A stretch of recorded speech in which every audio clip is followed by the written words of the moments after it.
So how do you prevent identity theft when there's been a large-scale breach of an institution like Anthem Blue Cross that happened recently? This is Dave at AFX Search, licensed private investigators.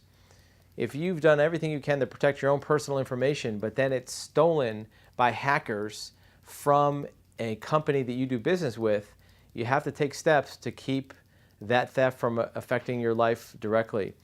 The Anthem Blue Cross healthcare network was recently hacked, and all of the customer information, or at least most of it, was downloaded to the criminal enterprise network.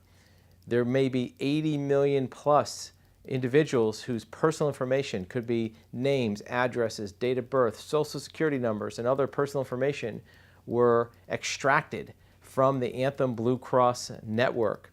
What that means is these criminals can now use that information to do any number of things. They can access bank accounts, they can open credit in your name, they may be able to even produce IDs which can be used to handle criminal activities in your name. And we've had examples where somebody's identity was used for crimes and then they were later arrested.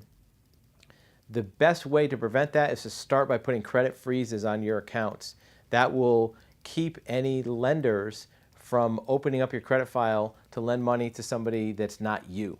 The second thing you want to do is keep an eye on your credit accounts to see if you're receiving any unusual mail, to see if any addresses are changed on your banks. Also make sure that your banking account information, especially in the near term, doesn't change at all. Make sure none of the passwords are changed. Make sure no logins are difficult. The bad news is criminals can sit on this information for weeks, months, even years before they use it, which means that you have to constantly be vigilant of what happens with your accounts. It does not appear that medical or health records were downloaded, which is a good thing because that means that no personal medical information is out in the public realm.